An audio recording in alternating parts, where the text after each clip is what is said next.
আজকে আমাদের সাথে আছে এই শোয়ের সবচেয়ে boring guest. Next round action round. Action রাউন্ডের নিয়ম ভীষণ সোজা। তোমাদেরকে একটা করে প্রশ্ন জিজ্ঞেস করা হবে অনুরাগ বাসুকে নিয়ে। Very easy questions. যদি তোমরা অপশন না নিয়ে ঠিক ঠিক উত্তর দাও +10, যদি অপশন চাও অপশন দেওয়া হবে, তাহলে স্কোর হয়ে যাবে +5 -5। All set already? But before we start action round, একটা ছোট্ট এভি দেখিনি। এভি অনেক ওয়ার্কিং স্টিল, এই যে কাণ্ড কারখানা করেছেন শুটিংয়ে, অনেকগুলো ওয়ার্কিং স্টিল নিয়ে আমাদের প্রডিউসার সাহেব একটা এভি বানিয়েছে। দেখো বস।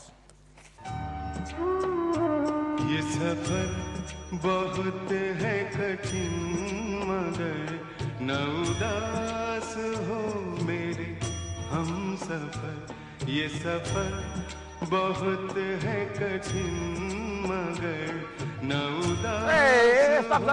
স্টপ পিছনে পিছনে। এটা কি বস?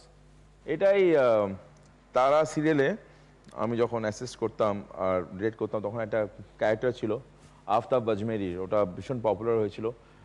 I use to play that role. Negative ছিল, ভিলেন, নেগেটিভ ক্যারেক্টার ছিল।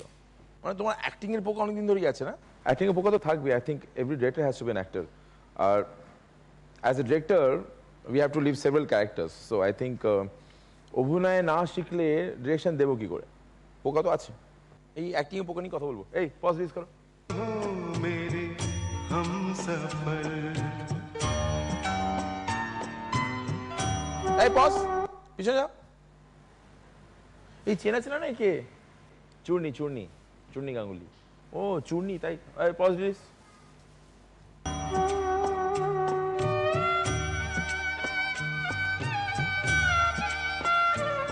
न उदास हो मेरे हम सफर।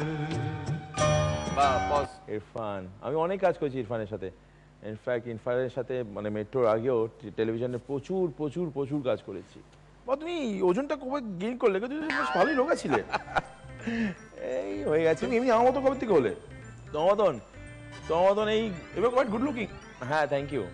মানে তোমার মতো বিচ্ছিরি দেখতে ছিলাম না, এখন হয়ে গেছে তোমার মতো বিচ্ছিরি দেখতে। কিন্তু আগে অমনি গুড লুকিং ছিলাম, এই কই 7-8 বছর আগে ছিলাম। চলো রিলিজ করি।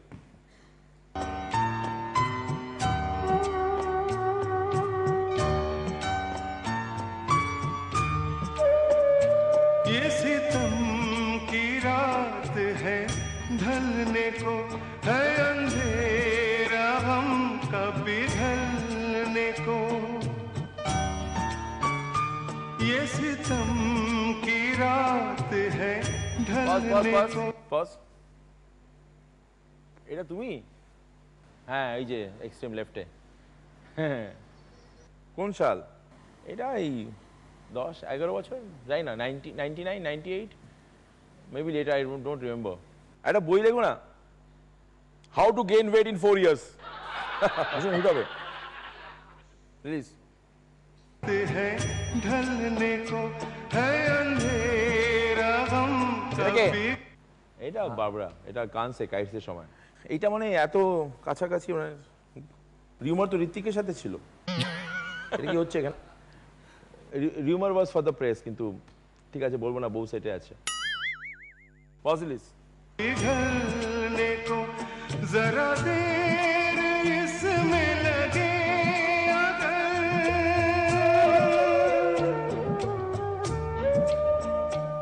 जरा देर इसमें लगे अगर न उदास हो मेरे हम। Wow nice. কেমন লাগলো বস এভিটা ফ্ল্যাশব্যাকে? আমেজিং। এইসব ছবিগুলো যে আছেই ভুলে গেছিলাম। মানে এত হাজার হাজার হাজার এপিসোড করেছি, মানে ডে নাইট, দিনের জ্ঞান নেই রাতের জ্ঞান নেই। টেলিভিশনে যেমনি কাজ হয়, you always running against time. এখন এতদিন পরে দেখে এই ছবিগুলো ভীষণ ভালো লাগছে। কী করে যে ওই 8-10 বছর টেলিভিশনে কেটে গেল আমি বুঝতেই পারলাম না। ওকে, খেলা শুরু করি। ইয়েস, পাক্কা পাক্কা। First question.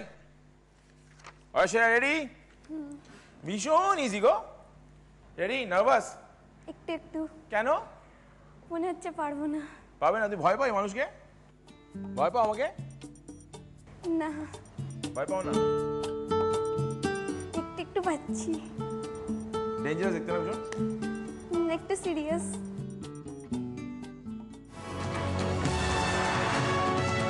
কোন মিউজিক ডিরেক্টরকে লাইফ ইন এ মেট্রোতে দেখা যায়? ভীষণ ইজি, বল বল বল ফেল। অপশন নিবি? কোন মিউজিক ডিরেক্টরকে লাইফ ইন এ মেট্রোতে দেখা যায়? ও হ্যাঁ পারবো, প্রীতম। +10।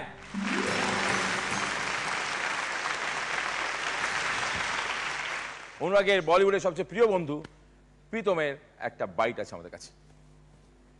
নমস্কার, আপনার এপিসোডে ইন্টারভিউ দেওয়ার জন্য এটা আমার নতুন মঙ্গল পান্ডে লুক। কেমন লাগছে? আজকে শুনলাম খুব ভালো দিন। আপনি এতদিন ধরে যে সোফায় বসে নেচে কুদে মুচকি মুচকি হেসে সবার ট্রিপ ওড়াতেন, আজকে আপনাকে আপনার ট্রিপ ওড়াতে হবে। তবে যেটা সবচেয়ে ইম্পর্টেন্ট কথা আমার মানে প্রথমেই যেটা বলতে ইচ্ছা করছে, হয়তো আপনি জানেন বা আপনি জানেন না, যদি না জেনে থাকেন আবার আপনাকে বলে রাখি কি সমস্ত মেয়েরা আপনাকে প্রচণ্ড সেক্সি ভাবে।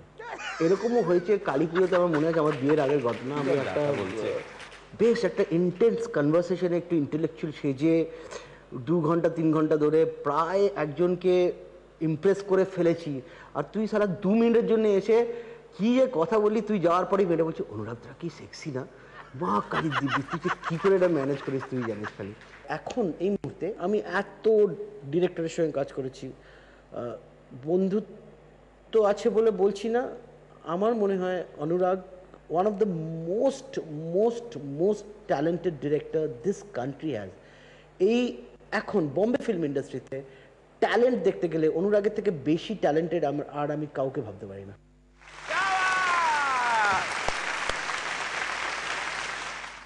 দোস্ত হতো এসা একদম, হ্যাঁ একদম একদম। মানে একটা ফ্লপ রেটের কত ভালো বলছে, মানে তখন থেকে প্রশংসা করেছে তোমার। ফ্লপ নবাস তুই বুঝবে না, রতনে রতন চেনে। চলো কাজ করো। আচ্ছা ঠিক আছে, আচ্ছা নেক্সট প্রশ্ন জিজ্ঞেস করি। হ্যাঁ শ্রদ্ধা রেডি? রেডি। শ্রদ্ধার প্রশ্ন, অনুরাগ বাসু বাড়িতে প্রত্যেক বছর কোন পুজো করেন? সরস্বতী পুজো। কি করে জানলে? জেনেছি। হ্যাঁ জেনেছি। মানে কি করে গেস করলে? না গেস না। লক্ষ্মী পুজো তো হতে পারত। না। দুর্গা পুজো, কালী বাঙালি সরস্বতী পুজো ফেমাস। বাঙালিরা কালী পুজো করে না, সরস্বতী পুজো আর একটা হচ্ছে ভ্যালেন্টাইন্স ডে, একটু সমসাময়িক আর কি। মানে বাঙালি সরস্বতী পুজো মানে অনুরাগটা মানে ভ্যালেন্টাইন্স ডে অপশন করে সরস্বতী পুজো দিতে বলতে না, সেটা নয় সেটা নয়। দিলাম +10, দিলাম +10।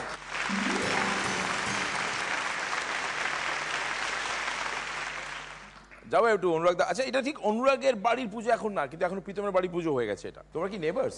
হ্যাঁ আমরা নেবার্স, একটাই কমপ্লেক্সেই থাকি আর মোটামুটি একসাথেই আমরা নিজের বাড়িটা নিয়েছি। আচ্ছা ঠিক আছে, একটা বারবি বৌদি প্রীতমের ওয়াইফ, ওনার একটা বাইট আছে, তারপরে তোমাদের বাড়ির সরস্বতী পুজোর কয়েকটা ক্লিপিংস আছে, দেখি। বারবি কিন্তু প্রীতমের এপিসোডে বাইট দেয়নি, আমার এপিসোডে দিয়েছি। Pritam and Anurag, they are like buddies. They are best of friends.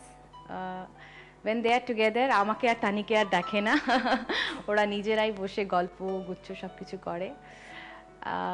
I think Anurag is so versatile, is just amazing. কেউ নেই আমাদের ইন্ডাস্ট্রিতে এরকম যে এত versatile ডিরেক্টর। क्या बात। অনুরাগের আর প্রীতমের সব থেকে মজা হয় সরস্বতী পুজোতে। অনুরাগ ভীষণ বড় করে এখানে সরস্বতী পুজো করে, আর আমরা প্রত্যেক বছর উই জাস্ট ওয়েট যে কখন পুজোটা হবে, আমরা গিয়ে একদম গগরাসে খাবো আর কি। দারুণ ভোগ প্রসাদ রান্না হয়, মায়ের দুর্দান্ত পুজো হয়, আমরা সবাই মানে এত এনজয় করি। ওখানে নাচ গান সব কিছুই হয়। প্রীতম পারফর্ম করে অ্যাজ ইউজুয়াল। অনুরাগ আর প্রীতম সবসময় একসাথে পারফর্ম করে।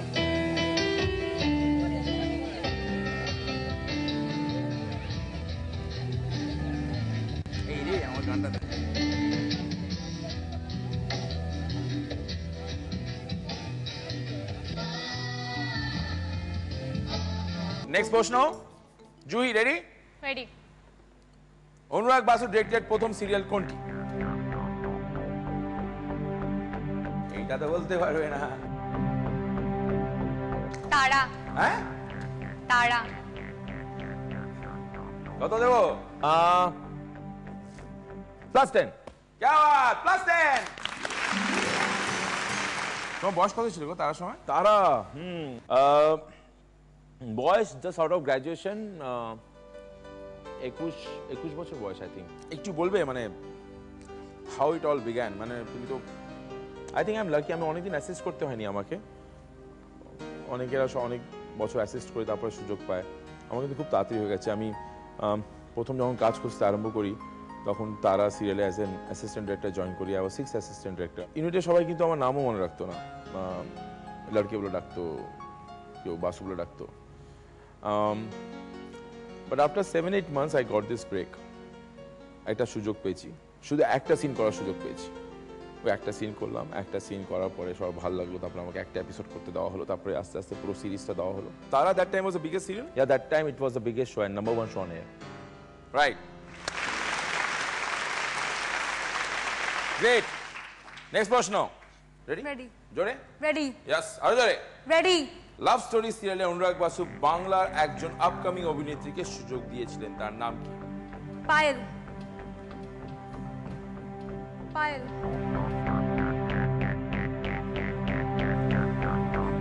It's পায়েল।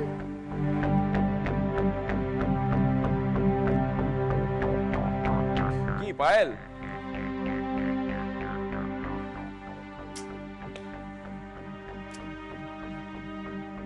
লাস্ট টাইম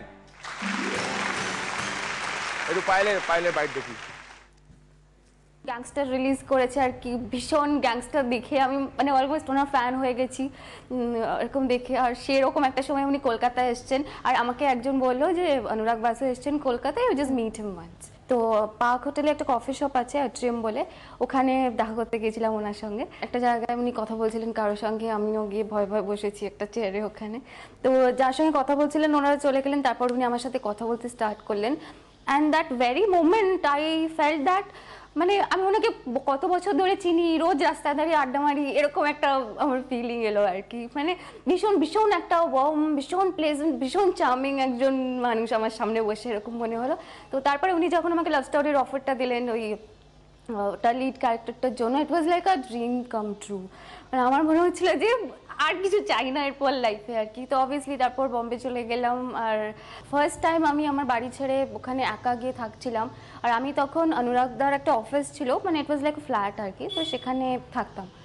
একবারের জন্য কখনো মনে হয়নি যে আমি কলকাতা ছেড়ে বাড়ি ছেড়ে প্রথমবার বাইরে গিয়ে বম্বে গিয়ে আছি। আন্টি, অভিষেক, সবাই মিলে এত ভালো, ওরা এত পুরো, আমার মনে হচ্ছিল আমি সত্যি আমার ফ্যামিলির মধ্যে আছি। এত কেয়ার করতো আমায় সবাই, আমাকে ভীষণ ইন্সপায়ার করতো যে তুই পারবি, তুই ভালো করে কাজ কর, like you are very good.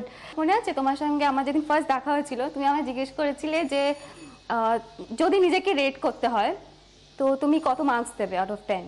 আমি বলেছিলাম 6 দেবো। আজকে 3 বছর পরে মার্কসটা কিন্তু আমি নিজেকে একটু বেশি দিই। And all credit goes to you. Next প্রশ্ন। সোহেলা রেডি? ইয়েস। অনুরাগ বাসু প্রথম আইফা নমিনেশন পান কোন সিনেমার জন্য? অপশনস। অপশন নিবি? অপশন চাইছে, অপশন দিলাম। Murder, Gangster, Life in Metro, Saaya. Murder. পাক্কা? I guess Saaya. Saaya? Gangster. প্রথম আইফা নমিনেশন পান কোন সিনেমার জন্য? সবকটাই তো বলে দিচ্ছ, একটা বলো ফট করে, লাস্ট চান্স দিলাম। মার্ডার। মার্ডারটা লক করি, মাইনাস দি, হ্যাঁ, +5।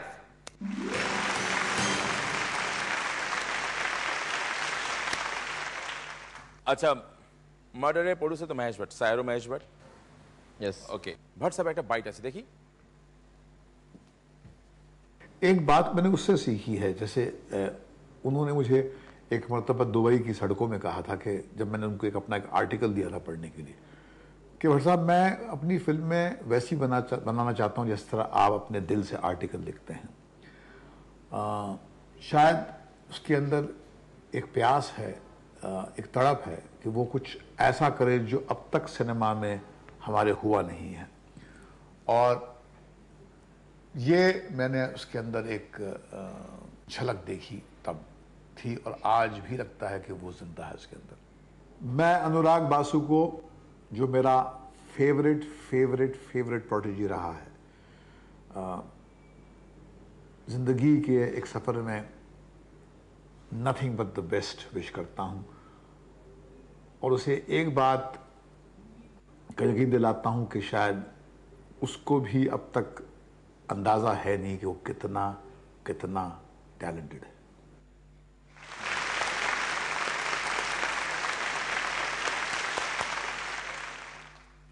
coming that from Bhatt Saab, isn't it great? I owe him a lot. আজকে আমি এখানে আছি because of him.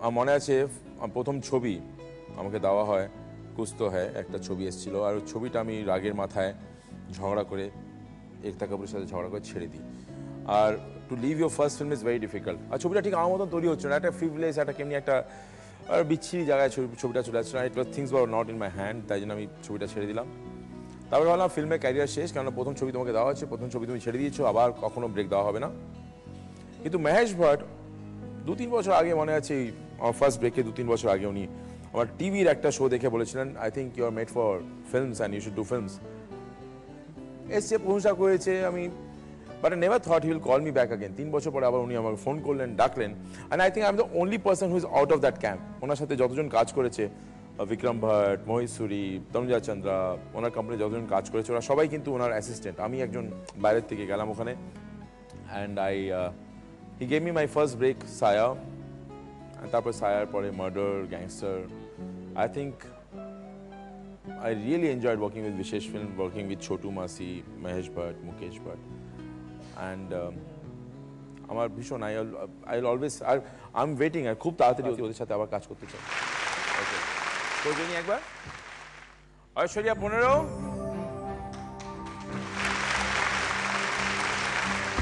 শ্রদ্ধা 14 জুই 13 Mana 12 Vela 6